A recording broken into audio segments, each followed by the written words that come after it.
O cheiro de café fresco sempre foi o primeiro sinal de que o dia tinha realmente começado para mim. Naquela manhã de terça-feira, não foi diferente. 68 anos nas costas e a mesma rotina de décadas. Levantar às 6 da manhã, vestir meu roupão azul desbotado que Carlos me deu em nosso 30º aniversário e arrastar meus chinelos até a cozinha. A casa rangia em lugares específicos, como se conversasse comigo. O terceiro degrau da escada que descia para a cozinha. A tábua solta no corredor que levava à sala. O barulho da velha geladeira lutando para manter-se funcionando. Eram sons que para outros poderiam parecer irritantes. Mas para mim eram a música que embalava minha vida desde que me mudei para cá, há 43 anos. Bom dia, Carlos. Murmurei para o porta-retrato na mesa da cozinha, como fazia todas as manhãs desde que ele partiu, há 8 anos. 43 anos naquela casa. 4 filhos criados entre aquelas paredes. Um marido enterrado e chorado em cada cômodo. E agora, apenas eu e minhas lembranças ocupávamos os 120 metros quadrados do único lugar que realmente chamei de lar. O café transbordou, tirando-me dos meus pensamentos. Limpei rapidamente, resmungando sobre minha distração cada vez mais frequente. Sentei-me à mesa da cozinha, observando o quintal pela janela. As rosas que Carlos plantou continuavam florescendo, teimosas como ele. Sorri com a lembrança. Foi então que ouvi as batidas na porta. 3 batidas firmes, daquelas que anunciam problemas ou vendedores. Às 7h15 da manhã, dificilmente seria um vendedor. Já vai! Gritei, ajeitando o roupão e passando as mãos pelos cabelos grisalhos que precisavam urgentemente de uma tintura. Abri a porta e lá estava ele, meu filho mais velho, Ricardo. 42 anos, cabelos já rareando, e aquele olhar que eu conhecia desde que ele era criança. O olhar de quem precisa de algo.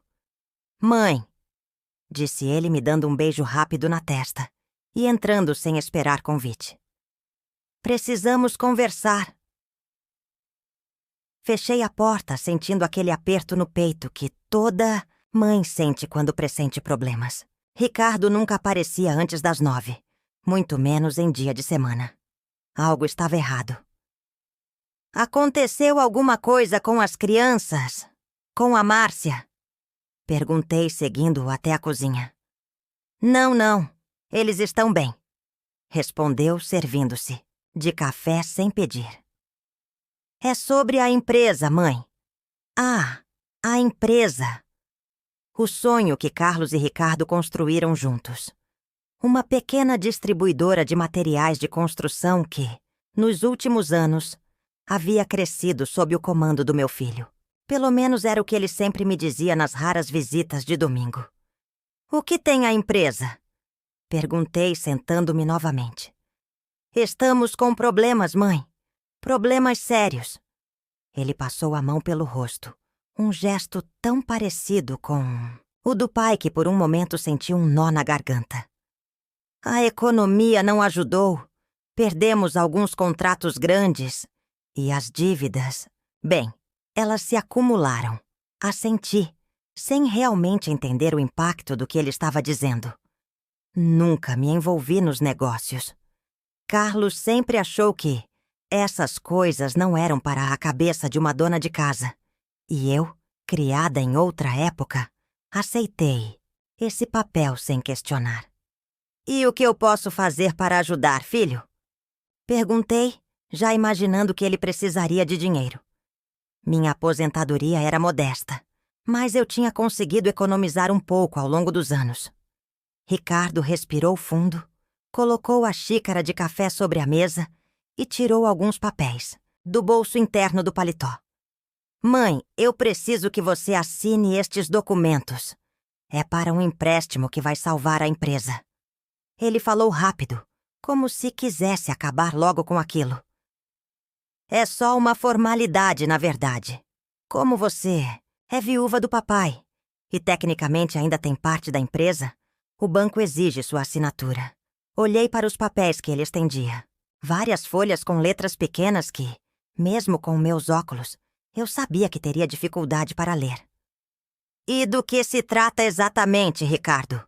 Que tipo de empréstimo é esse? É complicado de explicar, mãe. São termos técnicos, você não ia entender mesmo. Ele sorriu. Aquele sorriso que usava desde criança quando queria me convencer de algo. Confia em mim. É para salvar o legado do papai. Você não quer que tudo que ele construiu se perca, quer? Senti um aperto no peito. O legado de Carlos. A empresa que ele começou do zero, vendendo materiais de construção de porta em porta, até conseguir abrir a primeira loja. Como eu poderia ser responsável por deixar isso acabar? E é seguro? Não sei. Ficar devendo para o banco, vou? Ricardo riu. Aquela risada que me lembrava tanto seu pai. Claro que não, mãe. A empresa assume toda a responsabilidade. É só uma assinatura para formalidades legais. Confie em mim. Confie em mim. As mesmas palavras que Carlos usava quando eu questionava alguma decisão. E eu sempre confiei. Por que seria diferente agora? Onde eu assino? Perguntei, alcançando a caneta que ele já estendia. Aqui, aqui e aqui. Ele apontou rapidamente para 3 lugares diferentes nos documentos, virando as páginas sem me dar tempo de ler nada. Assinei. 3 assinaturas rápidas que, naquele momento, não pareciam nada além de um gesto de confiança no meu filho mais velho. 3 assinaturas que mudariam minha vida para sempre. Ricardo guardou os papéis rapidamente, deu-me um beijo na testa e disse que precisava correr para o banco. Prometeu aparecer no domingo para o almoço e saiu tão rapidamente quanto chegou, deixando apenas o cheiro de seu perfume caro e uma inquietação que tentei ignorar. Voltei ao meu café, já frio, e à minha rotina. Lavei a louça, varri a cozinha e me preparei para ir ao mercado. A sensação estranha permanecia, mas empurrei-a para o fundo da mente. Era meu filho, afinal. O menino que eu embalei nas noites de febre, que chorou no meu colo quando levou o primeiro fora, que segurou minha mão no enterro do pai. Se não podia confiar nele, em quem mais confiaria? As semanas seguintes transcorreram normalmente. Ricardo não apareceu no domingo, como havia prometido. Ligou desculpando-se, falando sobre uma viagem de negócios de última hora. Aceitei, como sempre aceitava suas desculpas. Foi apenas um mês depois que a primeira carta chegou. Um envelope formal com o logotipo de um banco que eu não reconhecia. Abri-o durante o café da manhã, esperando encontrar alguma propaganda ou oferta de cartão de crédito. O que encontrei foi um aviso de que eu estava em atraso com o pagamento de um empréstimo. Um empréstimo de R$450 mil, garantido pela minha casa. Minha casa. A casa onde vivi por mais de 4 décadas. A casa que Carlos comprou com tanto sacrifício e que estava quitada há anos. A casa que, segundo aquela carta, eu havia colocado como garantia para um empréstimo que nem sabia que existia.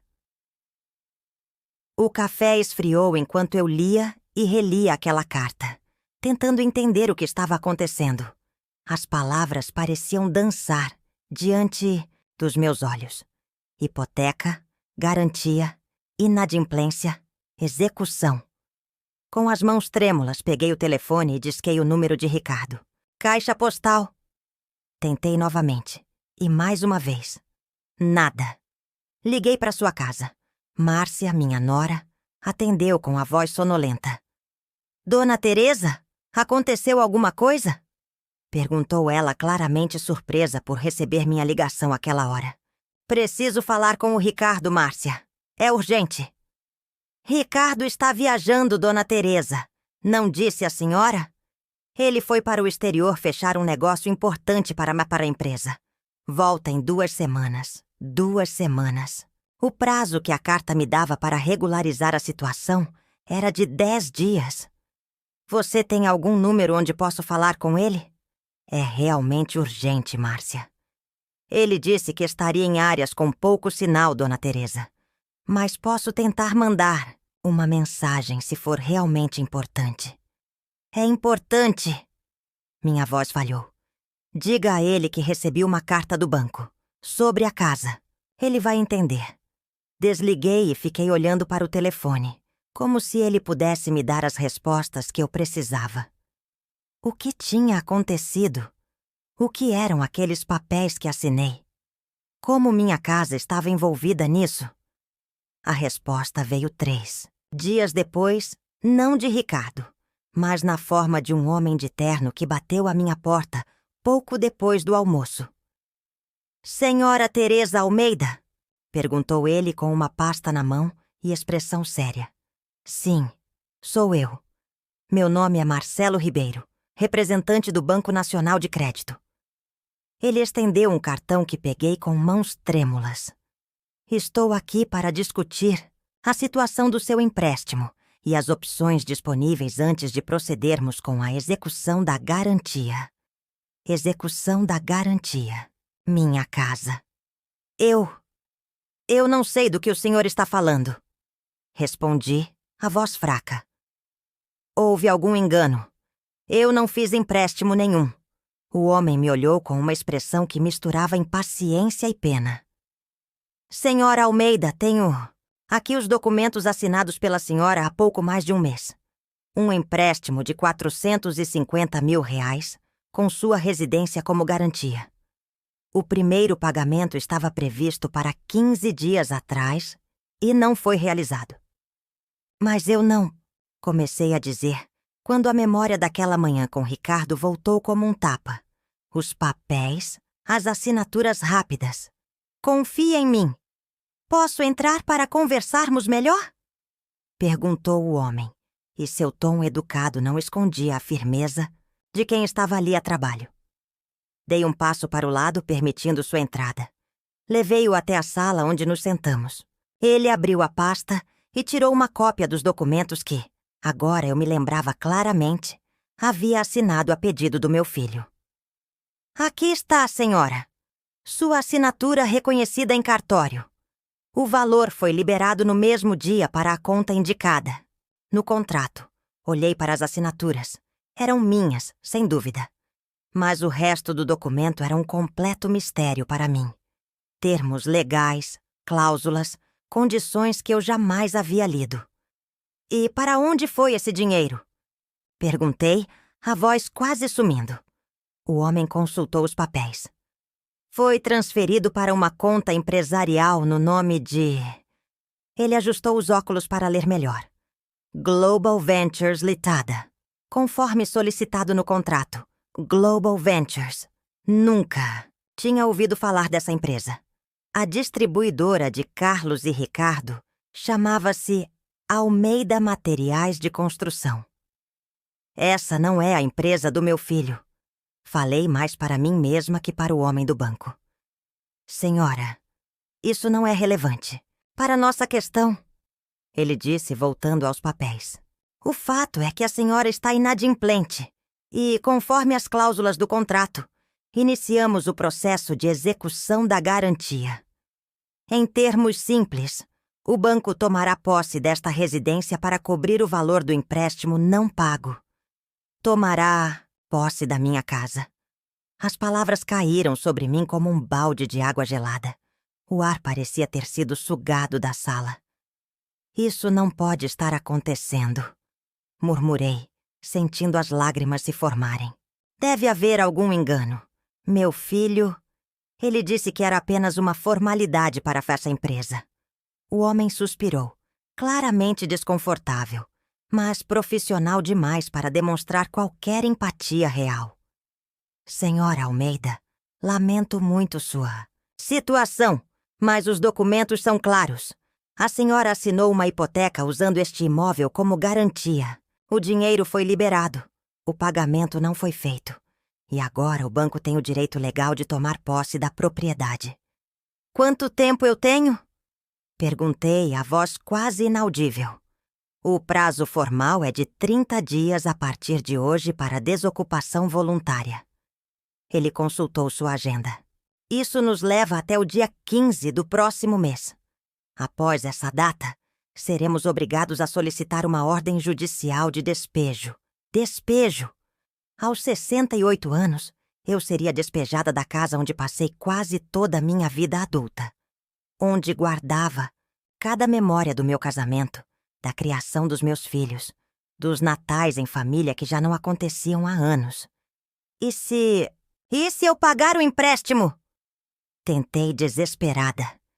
Se a senhora conseguir quitar o valor total, R$ 450 mil, mais os juros e multa por atraso, o processo será suspenso imediatamente. Ele respondeu como se estivesse falando sobre comprar um pão na padaria. R$ 450 mil. Minha aposentadoria mensal mal chegava a 2.000. As economias que tinha guardado ao longo da vida somavam um pouco mais de 30 mil, reservados para emergências médicas ou meu próprio funeral. Entendo. Foi tudo o que consegui dizer. O homem entregou-me mais alguns papéis, explicou procedimentos que não consegui processar e finalmente se levantou para ir embora. Novamente lamento pela situação, senhora Almeida. Se conseguir resolver a pendência financeira, entre em contato conosco imediatamente. Ele estendeu a mão, que apertei mecanicamente. Caso contrário, sugiro que comece a providenciar sua mudança. Depois que ele saiu, permaneci sentada no sofá por horas, olhando para os papéis espalhados na mesa de centro. O sol da tarde foi se movendo pelas paredes da sala até desaparecer, mergulhando o cômodo na penumbra. Não tive força para levantar e acender as luzes. Minha casa, o único lugar que me restava, o último pedaço de Carlos que eu ainda podia tocar. E agora eu a perderia por causa de uma assinatura. Por causa da confiança em meu próprio filho. Ricardo. Precisava falar com Ricardo. Tentei ligar novamente. Caixa postal. Liguei para Márcia, que parecia cada vez mais evasiva. Dona Teresa, ele está realmente ocupado nessa viagem. Disse que só poderá falar quando voltar. Márcia, isso é uma emergência. Estou prestes a perder minha casa. Minha voz saiu mais alta do que pretendia. Um silêncio do outro lado da linha. Depois, um suspiro. Dona Teresa. Ela hesitou. Ricardo não está em viagem de negócios. Meu coração pulou uma batida. Como assim? Ele está aqui em casa, mas não quer atender suas ligações. Me pediu para dizer que estava viajando. Ela falou rapidamente, como quem tira um peso dos ombros. Estou preocupada com o que está acontecendo. Ele anda estranho, nervoso. Vendeu o carro, tirou as crianças da escola particular. O chão parecia sumir sob meus pés. Ricardo estava se escondendo de mim. Deliberadamente. Márcia, por favor, preciso falar com ele. É sobre a casa. O banco vai tomá-la. Outro silêncio. Ele sabe, Dona Teresa. Ela finalmente disse, a voz quase um sussurro. Foi por isso que ele pediu para eu mentir. Disse que não pode fazer nada, que o dinheiro já foi usado e que... Ela parou, abruptamente. Que o quê, Márcia? Insisti. Que a senhora deveria começar a procurar um lugar para morar. Ela completou, a voz embargada. Sinto muito, Dona Teresa. Muito mesmo. A ligação caiu. Ou ela desligou. Não tive forças para tentar novamente. Meu próprio filho estava me evitando, sabendo que eu perderia minha casa. A casa onde ele cresceu. Na manhã seguinte, com olheiras profundas após uma noite sem sono, tomei uma decisão. Não seria uma vítima passiva. Aos 68 anos, eu ainda tinha forças para lutar. Vesti-me com cuidado. O vestido azul marinho que usava em ocasiões importantes. Um colar simples de pérolas que Carlos me dera em nosso 20º aniversário. E o único par de Sapatos de salto que ainda conseguia usar sem sentir dores nos pés. Arrumei meus cabelos grisalhos o melhor que pude. Passei um batom discreto e saí de casa determinada. Meu primeiro destino foi a Almeida Materiais de Construção, a loja principal que Carlos havia fundado e que Ricardo administrava desde sua morte. Ou pelo menos era o que eu pensava. Quando cheguei ao endereço onde estivera pela última vez no aniversário de 5 anos da empresa, após a morte de Carlos, encontrei um estacionamento para carros usados. O letreiro da Almeida Materiais havia sido substituído por Automax, os melhores preços da cidade. Com licença, abordei um jovem que organizava placas de preços nos para-brisas. Estou procurando a Almeida Materiais de Construção. Ficava neste endereço. O rapaz me olhou com um misto de confusão e pena, provavelmente achando que eu estava confusa por causa da idade. Senhora, esta loja está aqui há quase 1 ano. Antes era uma loja de materiais de construção, mas fechou. Falência, eu acho. Falência. A empresa de Carlos, o legado que Ricardo disse estar tentando salvar, já não existia há 1 ano.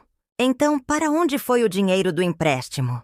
E que empresa era essa tal Global Ventures? Para onde o dinheiro tinha sido transferido? Voltei para casa atordoada, com mais perguntas do que respostas. No caminho, parei em uma pequena banca de jornal e comprei um classificado de imóveis. Precisava ser prática. Se tinha apenas 30 dias, precisava encontrar um lugar para morar. Os preços de aluguel me chocaram. Com minha aposentadoria, mal conseguiria pagar um quarto em uma pensão na periferia da cidade. As casas menores, mesmo nos bairros mais afastados, tinham aluguéis que consumiriam praticamente toda a minha renda.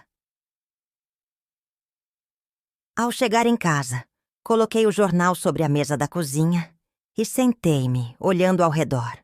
Cada canto daquela casa contava uma história.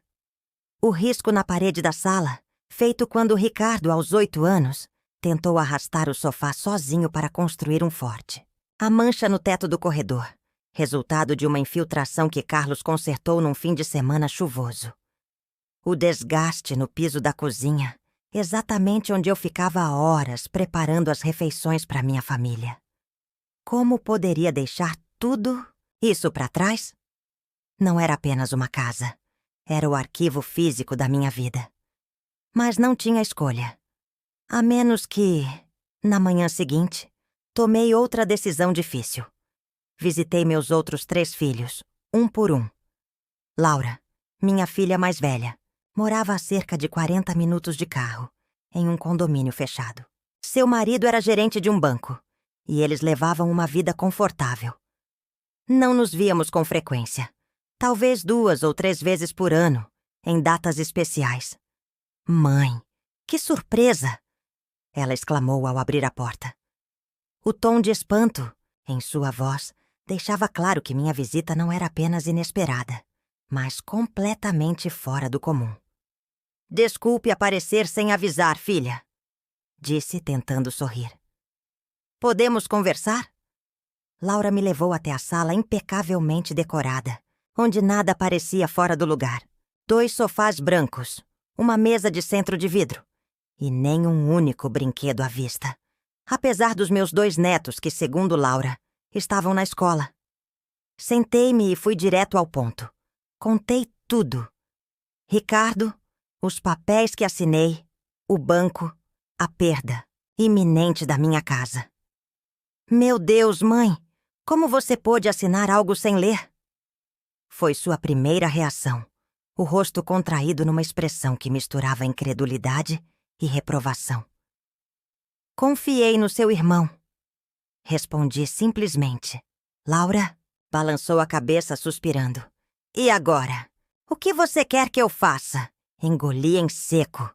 Era humilhante ter que pedir, mas não via alternativa. Preciso de ajuda, Laura. Preciso de 450 mil reais para salvar minha casa. Ou pelo menos de um lugar para morar enquanto Resolvo essa situação. O silêncio que se seguiu foi tão denso que quase podia tocá-lo. Laura olhou para suas próprias mãos, depois para a janela, para qualquer lugar, exceto meus olhos. Mãe, você sabe que a situação não está fácil para ninguém. Paulo teve que fazer cortes no banco. Nossa prestação da casa aumentou. E os meninos estão em escola particular. Já sabia a resposta antes mesmo que ela terminasse. Não podemos assumir uma dívida desse tamanho agora, ela finalmente disse. E quanto a morar conosco? Bem, você sabe como a casa é pequena. Só temos 3 quartos e... 3 quartos para 4 pessoas em uma casa de 200 metros quadrados. Pequena. Entendo. Interrompi, poupando-a de mais desculpas. Foi só uma ideia. Não se preocupe. Saí da casa de Laura com o coração ainda mais pesado. Minha próxima parada foi o apartamento de Gustavo, meu filho do meio. Gustavo vivia sozinho desde seu divórcio, 3 anos antes. Era professor universitário, inteligente e sensível, mas sempre com dificuldades financeiras. Quando toquei a campainha, ele demorou a atender. Quando finalmente abriu a porta, o cheiro de álcool era inconfundível. Mãe? Ele piscou várias vezes, como se não acreditasse no que via. O que faz aqui?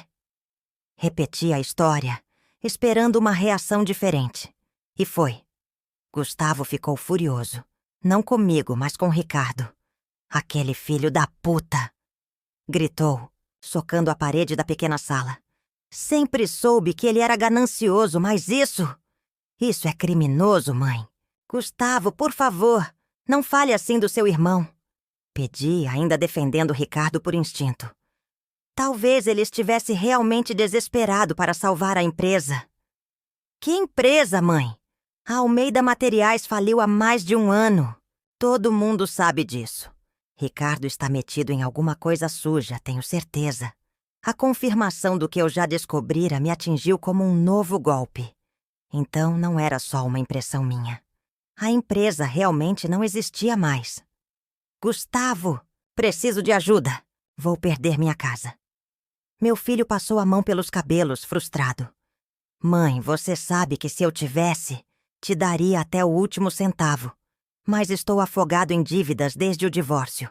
Mal consigo pagar o aluguel deste buraco. Ele olhou ao redor do pequeno apartamento de 1 quarto, com móveis velhos e paredes descascando. Posso te oferecer o sofá, se precisar de um lugar para ficar, mas... Olhei para o sofá rasgado e manchado. Não era uma opção real para uma senhora de 68 anos com artrite nos joelhos. Obrigada, filho. Vou pensar em algo. Minha última esperança era Cláudia, a caçula. Ela havia se mudado para outra cidade há 5 anos, quando se casou com um engenheiro que conseguiu uma oportunidade de trabalho a 400 quilômetros de distância. Não podia visitá-la pessoalmente, então liguei. Nossa conversa foi breve e dolorosa. Cláudia estava grávida do primeiro filho, com uma gravidez de risco que a obrigava a ficar de repouso. Seu marido acabara de ser transferido para um projeto em outra cidade, e eles próprios estavam de mudança. Mãe, estou desesperada só de pensar no que está acontecendo com você. Ela chorou ao telefone. Mas não tenho como te ajudar, financeiramente agora. E nem podemos te receber porque também não sabemos onde vamos morar nos próximos meses. Depois de desligar, sentei-me no banco do Jardim dos Fundos, onde as rosas de Carlos continuavam a florescer, indiferentes ao meu drama. O sol da tarde banhava o quintal onde tantas vezes fizemos churrasco em família, onde os netos brincaram, onde enterramos o cachorro que acompanhou nossos filhos durante a adolescência. A realidade era dura e clara. Estava sozinha nessa batalha. Naquela noite, chorei até adormecer. Não pelo dinheiro ou pela casa em si, mas pela traição. Pela constatação de que meu próprio filho havia me usado, me enganado.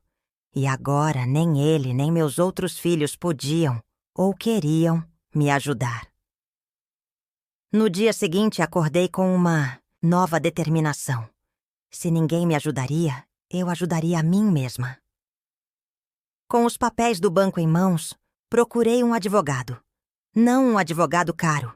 Não tinha como pagar. Mas um escritório de assistência jurídica gratuita que encontrei pesquisando na biblioteca pública. O advogado que me atendeu era jovem, talvez da idade do meu filho mais novo. Olheiras profundas e uma gravata manchada de café denunciavam sua carga de trabalho, mas seus olhos eram gentis quando me ouviu. Senhora Almeida, vou ser sincero com a senhora, ele disse após analisar os documentos. Legalmente, esses papéis estão em ordem. A senhora assinou, reconheceu firma em cartório e o dinheiro foi liberado conforme solicitado. Mas eu fui enganada pelo meu próprio filho. Protestei. Nunca soube que estava hipotecando minha casa. Entendo e acredito na senhora. Ele ajustou os óculos. Mas provar isso em juízo é extremamente difícil. Seria sua palavra contra a dele. E os documentos estão todos formalizados. Então não há nada que eu possa fazer? Vou perder minha casa e meu filho vai simplesmente sair impune? O jovem advogado hesitou. Há uma possibilidade, senhora Almeida. Podemos entrar com uma ação alegando coação moral irresistível ou vício de consentimento. Basicamente, argumentaríamos que a senhora foi induzida a erro por alguém em quem confiava, seu filho, que se aproveitou da relação familiar. Uma pequena chama de esperança se acendeu. Isso funcionaria? É uma batalha difícil, não vou mentir. E longa. Enquanto isso, o processo de execução da hipoteca continuaria correndo, e a senhora provavelmente teria que deixar a casa até que o caso fosse julgado. E se eu... Hesitei, a ideia formando-se lentamente. E se eu procurasse meu filho e gravasse uma conversa? Se ele admitisse que me enganou? O advogado se endireitou na cadeira, subitamente mais interessado. Isso mudaria completamente o cenário. Uma confissão, mesmo que gravada sem conhecimento dele, poderia ser usada como evidência em um processo civil. Não resolveria imediatamente, mas fortaleceria muito nosso caso. Saí do escritório com um plano desesperado, sim, mas era tudo o que tinha. Confrontaria Ricardo, gravaria nossa conversa e lutaria com todas as minhas forças para manter minha casa. O que eu não sabia era que Ricardo tinha outros planos e que meu mundo estava prestes a desmoronar ainda mais. Armada com meu celular velho, que mal sabia usar para além de fazer ligações, passei a tarde aprendendo como gravar áudio. Meus dedos enrugados deslizavam desajeitadamente pela tela, enquanto tentava memorizar quais botões apertar. Finalmente, após várias tentativas e erros, consegui dominar o básico. Um ícone vermelho para iniciar a gravação, outro para parar. Simples assim. No dia seguinte, com o aparelho carregado e testado, dirigi-me à casa de Ricardo. O trajeto de ônibus levou quase 1 hora. Tempo suficiente para ensaiar mentalmente o que diria, como agiria. Precisava parecer vulnerável, desesperada, mas não acusatória. Não ainda. Precisava que ele falasse, que explicasse, que confessasse. O condomínio onde meu filho morava era imponente, com uma guarita elegante e jardins bem cuidados. Identifiquei-me como sua mãe e fui autorizada a entrar.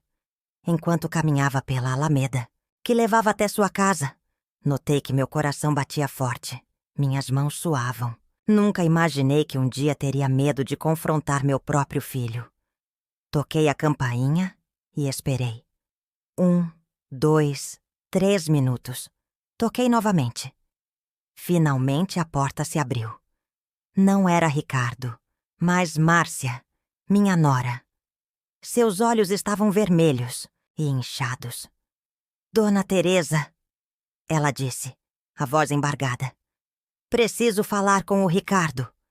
Falei firme, a mão já dentro da bolsa, pronta para acionar a gravação. Ele não está. Não minta para mim, Márcia. Respondi, mais dura do que pretendia. Sei que ele está se escondendo. É sobre a casa. Preciso conversar com ele. Márcia olhou para trás, nervosa. Depois abriu mais a porta. Entre, por favor. Seguia até a sala, onde os sinais eram evidentes. Caixas empilhadas nos cantos.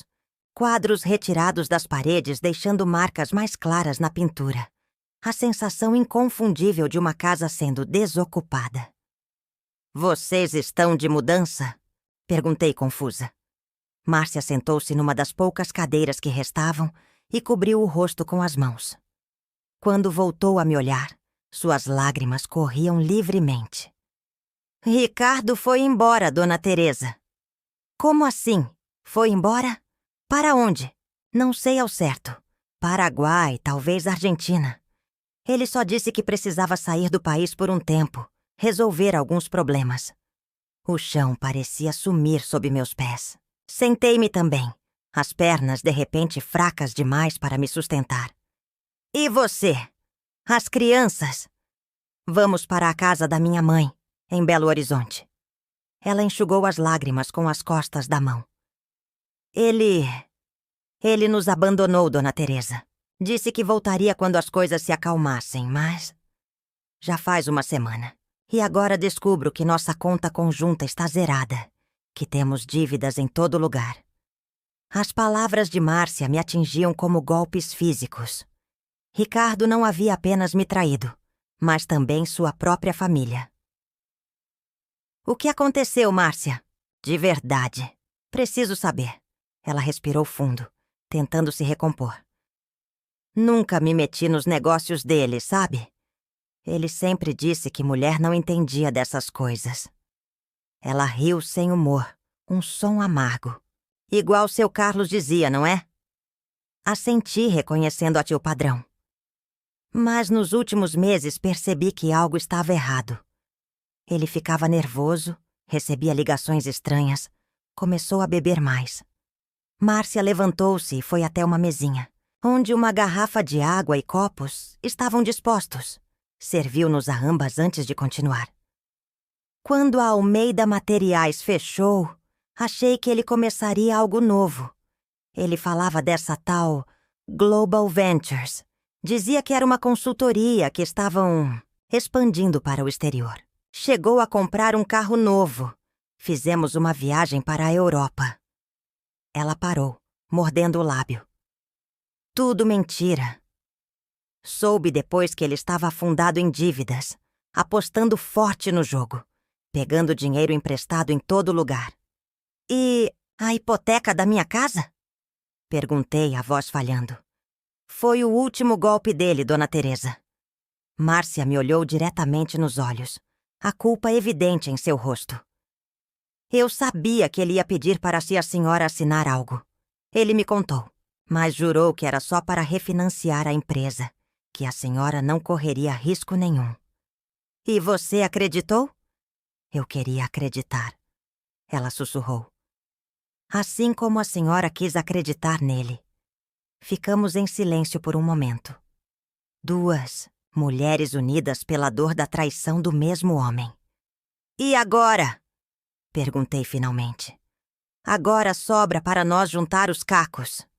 Ela respondeu com uma amargura que parecia envelhecê-la 10 anos. Estou vendendo com o que posso, tentando pagar algumas dívidas e voltando para a casa da minha mãe com as crianças. Recomecei a dar aulas de inglês para garantir alguma renda. E Ricardo, você tem algum contato com ele? Márcia hesitou. Tenho um número de celular. Ele atende às vezes quando ligo das crianças. Mas quando pergunto sobre dinheiro, sobre quando vai voltar, ele desliga. Era o fim da minha estratégia. Não haveria confronto. Não haveria confissão gravada. Ricardo estava fora do país, fugindo de suas responsabilidades, de suas dívidas, da destruição que havia causado. Voltei para casa atordoada. 25 dias. Era o tempo que me restava antes que o banco tomasse posse da minha casa. 25 dias para encontrar um lugar para viver, para embalar 4 décadas de memórias, para dizer adeus ao único lugar que ainda me conectava a Carlos.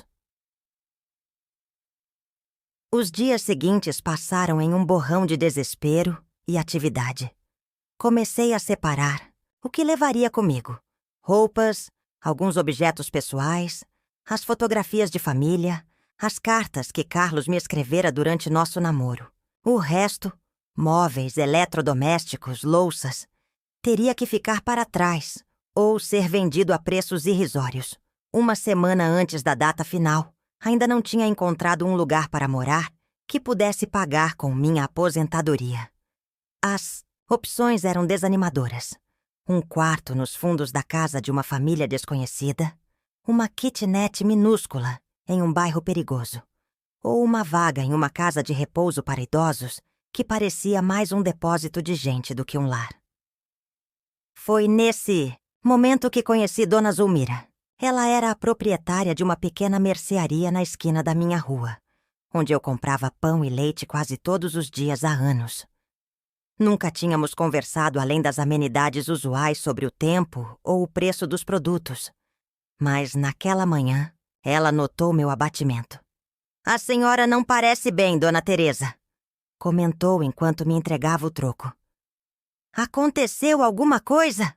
Não sei se foi seu tom genuinamente preocupado ou simplesmente o peso de guardar tudo sozinha. Mas me vi contando minha história ali mesmo, entre prateleiras de enlatados e produtos de limpeza, com clientes ocasionais passando ao nosso redor. Quando terminei, Dona Zulmira, uma viúva robusta de 70 e poucos anos, com cabelos brancos sempre presos em um coque apertado, me olhou com uma mistura de indignação e solidariedade. "Que desgraçado!" exclamou ela sem se importar, com o cliente que escolhia biscoitos próximo a nós. "Perdoe-me, sei que é seu filho, mas que desgraçado!" Não a corrigi. Naquele momento concordava com sua avaliação. "E para onde a senhora vai?" perguntou ela. "Ainda não sei", admiti.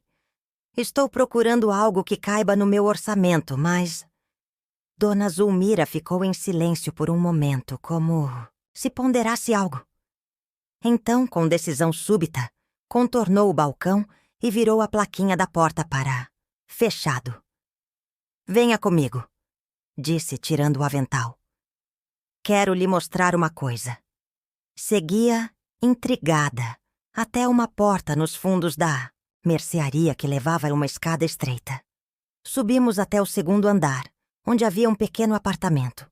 Era simples, mas limpo e organizado. Uma sala-cozinha, um quarto modesto e um banheiro.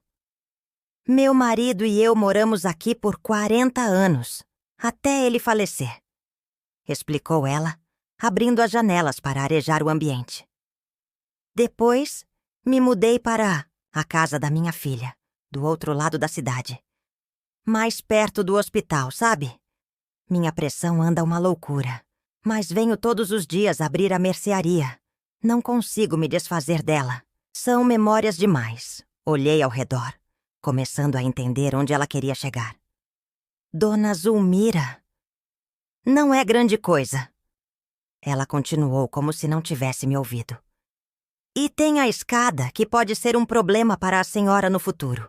Mas está vazio há 2 anos, só acumulando poeira. A senhora poderia ficar aqui enquanto resolve sua situação." Eu não poderia aceitar, respondi automaticamente, embora uma centelha de esperança já se acendesse em meu peito. "E por que não?" Ela cruzou os braços, desafiadora. "Eu cobro um aluguel, claro. Não sou nenhuma santa, mas algo que a senhora possa pagar. E a senhora me ajudaria olhando a mercearia quando eu precisasse ir ao médico ou visitar meus netos." Era uma oferta que surgia como um milagre em meio ao caos. Um teto sobre minha cabeça, um aluguel acessível e a dignidade de um acordo justo, não uma caridade. "Não sei o que dizer", murmurei emocionada. Diga sim. Ela sorriu, revelando uma falha nos dentes da frente que, de alguma forma, tornava seu sorriso ainda mais cativante. Vizinhas há tantos anos e mal nos conhecemos. Está na hora de mudar isso. Aceitei, claro. Naquela mesma tarde, assinamos um contrato informal escrito à mão, onde ela estabelecia um aluguel equivalente a 1/3 da minha aposentadoria. E eu me comprometia a ajudar na mercearia 3 manhãs por semana. Os dias restantes até a data da desocupação foram uma corrida contra o tempo. Vendi o que pude. A geladeira, o fogão, alguns móveis, para conseguir dinheiro para essa mudança e para guardar como reserva. O restante distribui entre conhecidos ou simplesmente abandonei. Cada objeto que se ia levava consigo um pedaço da minha vida.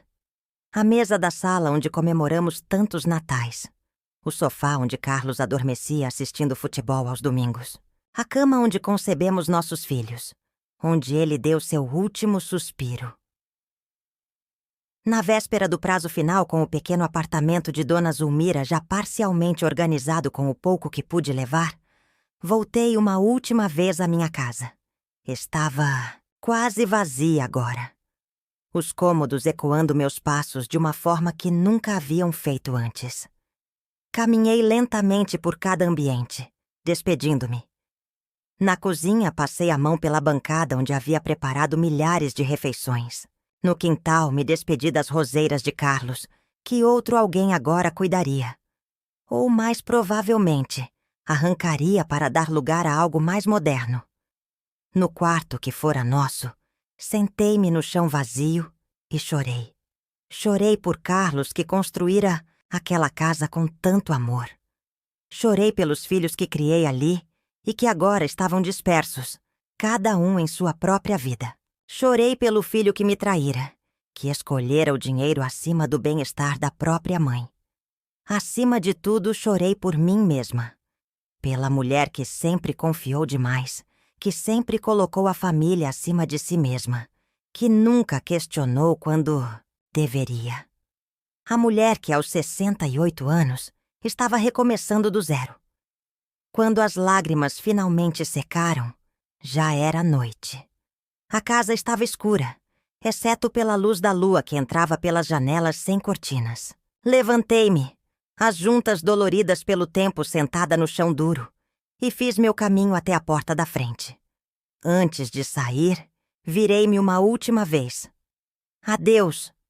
Sussurrei para as paredes que haviam sido minhas confidentes por tantos anos. Obrigada por tudo! Fechei a porta sem olhar para trás. No dia seguinte, às 9 horas em ponto, um representante do banco estaria ali para receber as chaves e tomar posse oficialmente. Eu não estaria presente. Não suportaria. Minha nova vida começava agora, em um pequeno apartamento acima de uma mercearia de bairro. Sem o espaço que conhecia, sem o conforto a que estava acostumada, sem as memórias físicas que me ancoravam ao passado. Mas ainda tinha a mim mesma. E, como descobriria nos meses seguintes, isso era mais do que suficiente. A primeira semana no apartamento de Dona Zulmira foi um período de ajuste e luto. Acordava desorientada, sem reconhecer o teto acima de mim. O barulho da rua era diferente, mais próximo, mais invasivo. A rotina da mercearia lá embaixo. Entregas matinais, clientes frequentes. A música da pequena rádio que Dona Zulmira mantinha ligada o dia todo. Tudo era novo e, inicialmente, perturbador. Mas aos poucos, como um rio que encontra seu novo curso após uma barragem, fui me adaptando. Estabeleci pequenas rotinas. Café da manhã às 6, descer para ajudar na mercearia às 7. Almoço simples ao meio-dia, uma caminhada pelo bairro à tarde, jantar enquanto assistia ao noticiário. Dona Zulmira se revelou uma companhia surpreendente. Rude à primeira vista, com um vocabulário por vezes chocante para uma senhora de sua idade, escondia um coração generoso e uma sabedoria de vida que vinha de décadas enfrentando as próprias dificuldades. Sabe qual é o seu problema? Teresa? Disse ela uma tarde, enquanto fazíamos o balanço do caixa da mercearia. A senhora confiou nas pessoas erradas. No meu filho. Corrigi. Confiei no meu filho. Não, senhora. Ela insistiu, ajustando os óculos na ponta do nariz. Confiou nas pessoas erradas a vida toda.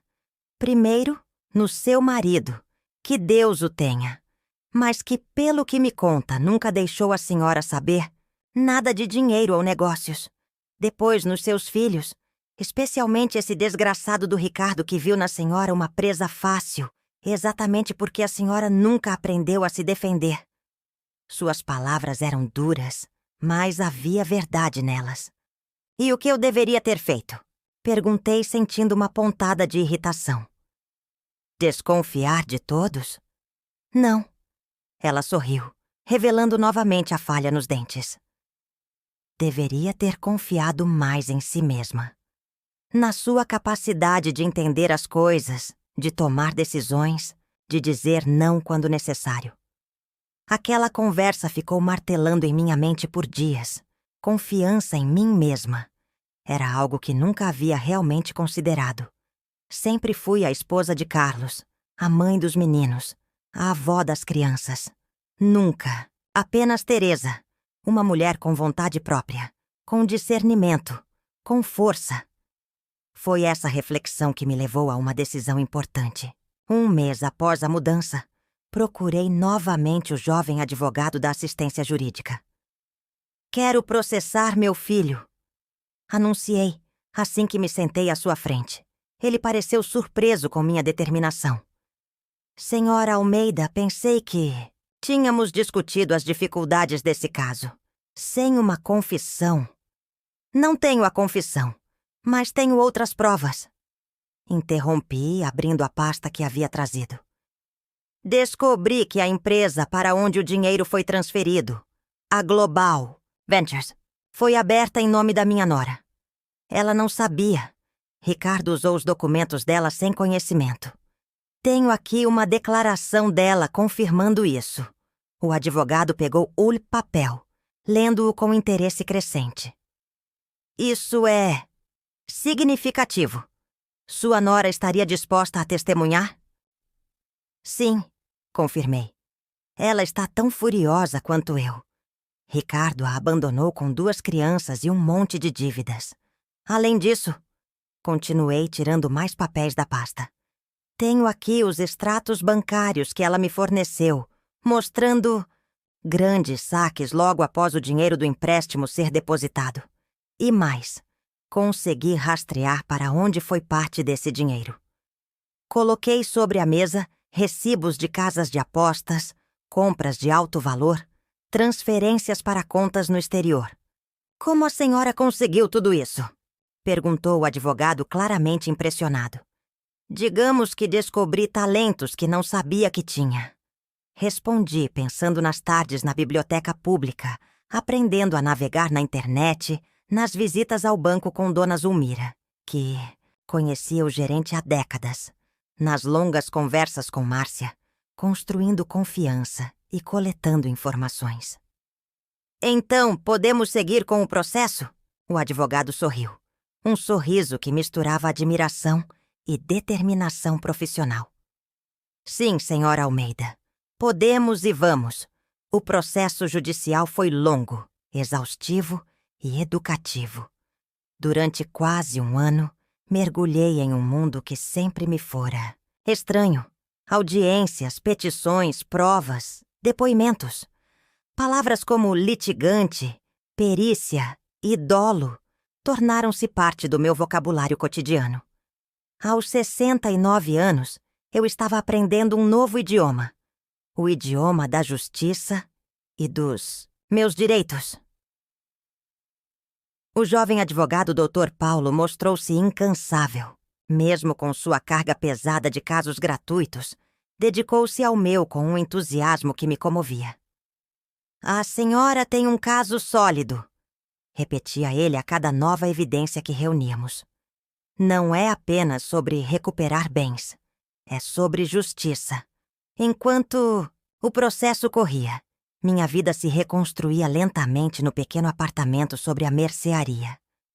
O espaço que inicialmente parecia apertado e estranho foi, aos poucos, tornando-se lar. Comprei uma planta para a janela da cozinha. Pendurei as poucas fotografias que havia salvado. Fiz amizade com os clientes habituais da mercearia, muitos dos quais já me conheciam de vista da antiga vizinhança. Dona Zulmira tornou-se mais que uma senhorita. Era agora minha amiga e confidente. Nossas manhãs começavam com café forte e pão caseiro enquanto discutíamos desde as notícias do dia até os segredos do negócio. Nunca é tarde para aprender, Teresa, dizia ela, enquanto me ensinava a usar a pequena calculadora para fazer o fechamento do caixa. Olhe para mim. Fiquei viúva aos 55, sem nunca ter trabalhado fora. Achei que morreria de fome. Hoje tenho meu próprio negócio, sustento a mim mesma e ainda ajudo minha filha quando ela precisa. Sua força era contagiante. Se ela conseguira recomeçar aos 55, por que eu não poderia aos 69? Em uma tarde de terça-feira, 9 meses após iniciar o processo, recebi uma ligação que mudaria tudo novamente. Dona Teresa? Era Márcia, minha nora, com quem mantinha contato regular por causa do processo. Ricardo voltou. Meu coração saltou uma batida. Meu filho, o homem que havia destruído minha vida, estava de volta. Onde ele está? Perguntei, a voz mais firme do que esperava. Na casa da mãe dele. Da mãe dele, não? Ela se corrigiu irritada. Na casa da mãe dos filhos dele, que sou eu. Apareceu ontem à noite bêbado, dizendo que está arrependido, que perdeu tudo no exterior, que quer uma chance com as crianças. E o que você disse? Que ele dormisse no sofá e conversaríamos hoje. As crianças estão na escola e ele ainda está dormindo. Dona Teresa... Ela hesitou. A senhora quer vir aqui? Acho que está na hora dele enfrentar o que fez. A proposta me pegou de surpresa. Durante meses imaginei esse confronto. O que diria, como me sentiria, se conseguiria olhar nos olhos do homem que um dia embala em meus braços. Agora que a oportunidade estava ali, sentia uma estranha calma. Estarei aí em 1 hora, respondi. Simplesmente. Vesti-me com cuidado, não para impressionar, mas para me sentir forte. Escolhi uma saia azul marinho, uma blusa branca de algodão e o colar de pérolas que Carlos me dera. Prendi os cabelos, agora completamente brancos, pois havia abandonado as tinturas, em um coque baixo. Olhei-me no espelho e vi não apenas uma mulher de idade, mas uma mulher de força. Dona Zulmira insistiu em me acompanhar. Nem pensar que a senhora vai enfrentar aquele crápula sozinha, declarou trocando o avental por uma blusa estampada e pegando sua bolsa. Vou ficar calada num canto, prometo. Mas se ele tentar algo, o trajeto até a casa de Márcia foi silencioso. Cada parada do ônibus me aproximava do confronto que, de certa forma, eu esperava há mais de 1 ano. Não sabia o que sentiria ao ver Ricardo novamente. Ódio? Mágoa? Aquele amor maternal que dizem nunca desaparece? Quando chegamos, Márcia nos recebeu com um abraço tenso. Sua casa estava diferente, mais simples, com menos móveis, claros sinais das dificuldades financeiras que enfrentava desde que Ricardo a abandonara. Ele acordou há pouco, informou ela em voz baixa. Está na cozinha tomando café. Assenti e caminhei até lá, Dona Zulmira alguns passos atrás, fiel à promessa de ser apenas uma presença silenciosa. E então, lá estava ele. Meu filho mais velho, sentado à mesa da cozinha, uma xícara de café entre as mãos. Parecia mais velho, mais magro, com olheiras profundas e início de calvície, que não estava lá quando partiu. Quando me viu, Seu rosto empalideceu. Mãe, murmurou, colocando a xícara sobre a mesa com mãos visivelmente trêmulas. Ricardo, respondi, minha voz neutra. Um silêncio pesado instalou-se entre nós. Márcia e Dona Zulmira mantiveram-se, afastadas, próximas à porta, testemunhas silenciosas daquele momento. Eu não esperava vê-la, ele finalmente disse, evitando meu olhar. Imaginei que não. Achei que sua estratégia seria continuar me evitando pelo resto da vida. Ele encolheu-se como se minhas palavras fossem um golpe físico. Mãe, eu sei que você deve estar com raiva. Raiva? Interrompi, surpresa com minha própria... Calma. Não, Ricardo. Raiva é o que sentimos quando alguém nos corta no trânsito ou fala mal de nós pelas costas. O que sinto vai muito além da raiva. Puxei uma cadeira e sentei-me diante dele, forçando-o a me encarar. Você traiu minha confiança. Usou o amor que tenho por você para me manipular. Tirou minha casa, minhas memórias, minha segurança. E depois fugiu como um ladrão na noite, deixando para trás não só a mim, mas sua esposa e seus filhos. Cada palavra era um projétil preciso, atingindo seu alvo com impiedosa exatidão. Ricardo manteve os olhos baixos, as mãos agora firmemente agarradas à xícara, como se buscasse nela algum apoio. Eu sei, ele murmurou. Eu sei o que fiz, e não há um dia em que não me arrependa. Arrependimento, repeti pensativa. É fácil arrepender-se quando tudo dá errado, não é? Quando o dinheiro acaba, quando os credores batem à porta, quando não há mais para onde fugir. Me pergunto se você se arrependeria se tivesse dado certo. Se o dinheiro que roubou de mim tivesse multiplicado, se suas apostas tivessem dado resultado. Ele não respondeu, mas seu silêncio era resposta suficiente. Por quê, Ricardo? Perguntei, a pergunta que me atormentava há meses. Por que sua própria mãe? Por que a casa onde você cresceu? Finalmente ele ergueu os olhos para mim. Estavam úmidos, mas não derramavam lágrimas. Como se não tivesse esse direito. Eu estava desesperado. Começou a voz baixa. A empresa já tinha falido há meses. Eu devia dinheiro para pessoas perigosas. Gente que não aceita desculpas. Tentei tudo. Empréstimos bancários, vender o que tinha, até mesmo alguns negócios. Questionáveis. Ele passou a mão pelo rosto num gesto cansado. Sua casa era a última opção. Estava quitada. Valia muito por causa da localização. Pensei que conseguiria devolver o dinheiro antes que você descobrisse. Que faria um grande negócio. Quitaria o empréstimo. E você nunca saberia. E por que não me contou a verdade? Por que não pediu minha ajuda abertamente? Ele riu, um som amargo. E o que você teria dito? Que venderia sua casa para pagar minhas dívidas de jogo? Para cobrir os rastros das minhas mentiras? Ele balançou a cabeça. Você nunca aceitaria. Você e papai sempre foram tão... corretos. Era verdade. Carlos e eu tínhamos valores sólidos, princípios inquebrantáveis. Talvez por isso Ricardo soubesse que precisaria me enganar. Então decidiu mentir. Me manipular. Usar minha confiança contra mim. Sim, ele admitiu. E havia um quê de alívio em sua voz. Como se a confissão, mesmo tardia, trouxesse algum conforto. Eu sabia que você confiaria em mim sem questionar. Sempre confiou.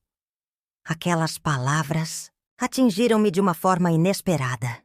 Sempre confiei, sem questionar, sem verificar, sem exercer meu próprio julgamento. A triste verdade era que Ricardo havia apenas explorado uma vulnerabilidade que eu mesma criara ao longo de décadas. Onde está o dinheiro agora? Perguntei, voltando ao aspecto prático. Ele deu de ombros, um gesto de derrota. Perdido. Paguei algumas dívidas, perdi o resto em apostas tentando recuperar mais. O que sobrou, usei para fugir, para sobreviver alguns meses no exterior. Acabou. E você sabe que estamos em um processo judicial, não sabe? Seus olhos se arregalaram levemente. Claro que não sabia. Provavelmente esperava encontrar uma mãe, derrotada, resignada com sua perda, talvez até disposta a perdoá-lo incondicionalmente. Processo? Contra você e contra o banco, confirmei. Por fraude, coação moral, vício de consentimento. Márcia é minha principal testemunha, acrescentei, olhando brevemente para minha nora, que assentiu com firmeza. Mãe, eu. Ele começou, mas o interrompi com um gesto.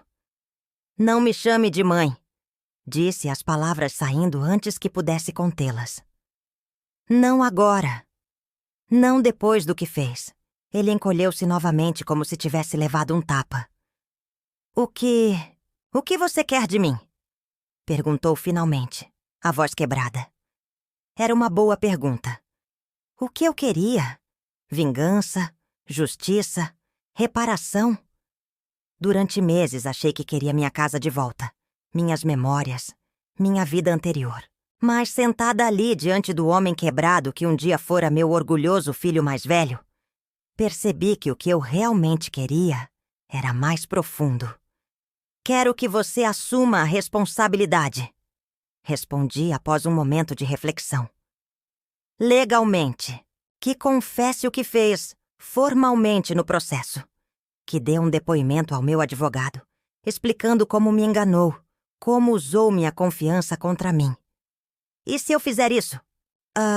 Ele perguntou cauteloso. Aumentará minhas chances de obter alguma compensação do banco. Talvez não a casa de volta. Já foi vendida, pelo que soube. Mas algum valor que me ajude a recomeçar de verdade, com mais segurança. Ele, assentiu lentamente. Eu farei. Não por mim, acrescentei firme. Nem por você, mas por eles. Apontei na direção do corredor, onde fotografias dos seus filhos, meus netos, estavam penduradas. Porque eles merecem ver que, mesmo quando cometemos erros terríveis, podemos tentar repará-los. Que assumir a responsabilidade é o primeiro passo para qualquer redenção. As palavras pareciam vir de algum lugar profundo dentro de mim, um lugar de sabedoria que eu não sabia que existia. Ricardo olhou para as fotografias dos filhos e, pela primeira vez, lágrimas reais escorreram por seu rosto. Eu sinto muito, disse ele, a voz embargada. Sinto muito mesmo. Não disse que o perdoava. Não disse que tudo ficaria bem. Algumas feridas são profundas demais para serem curadas com palavras fáceis. Mas assenti, reconhecendo sua dor, sua vergonha, seu arrependimento.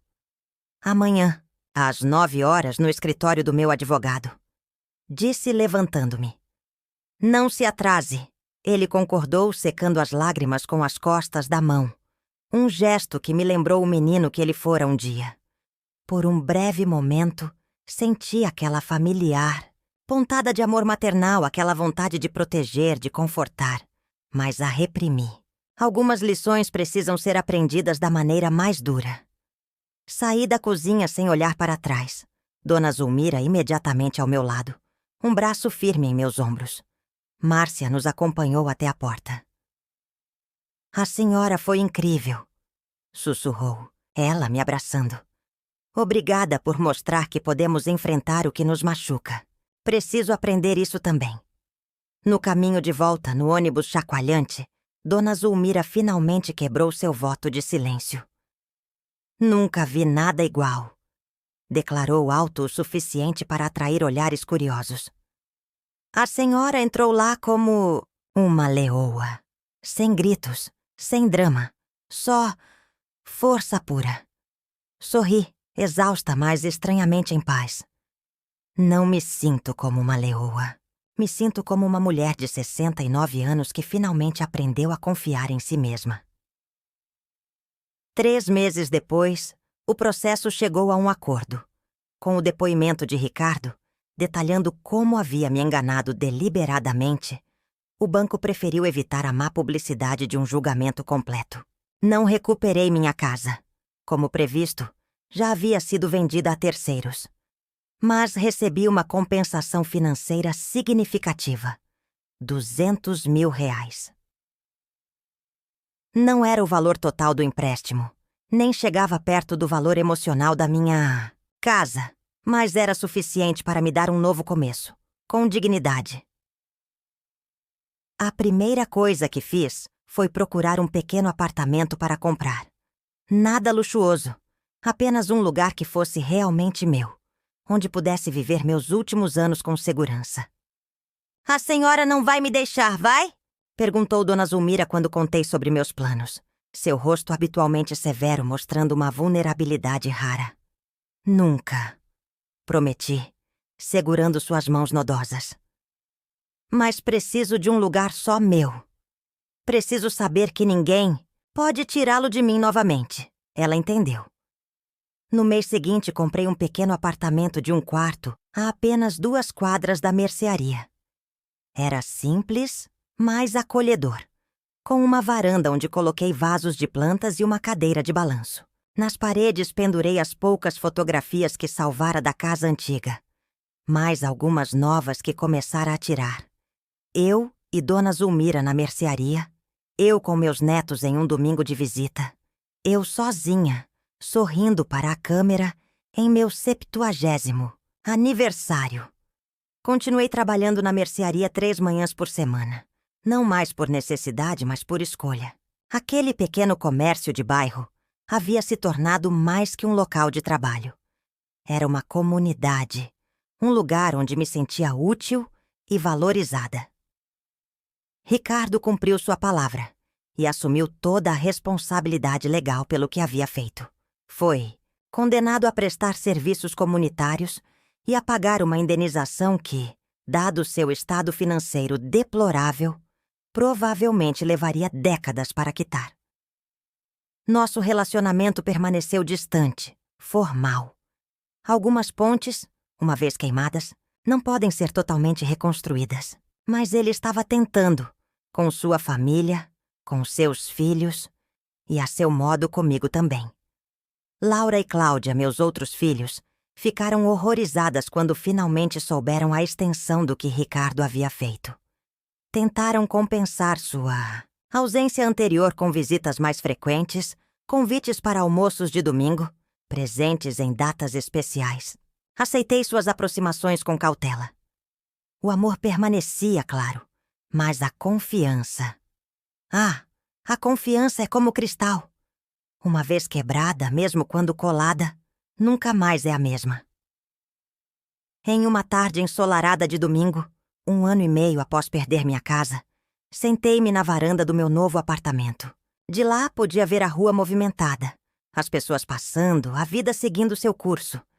Tinha uma xícara de chá na mão e um livro de poesia no colo. Um novo interesse que descobrira aos 70 anos.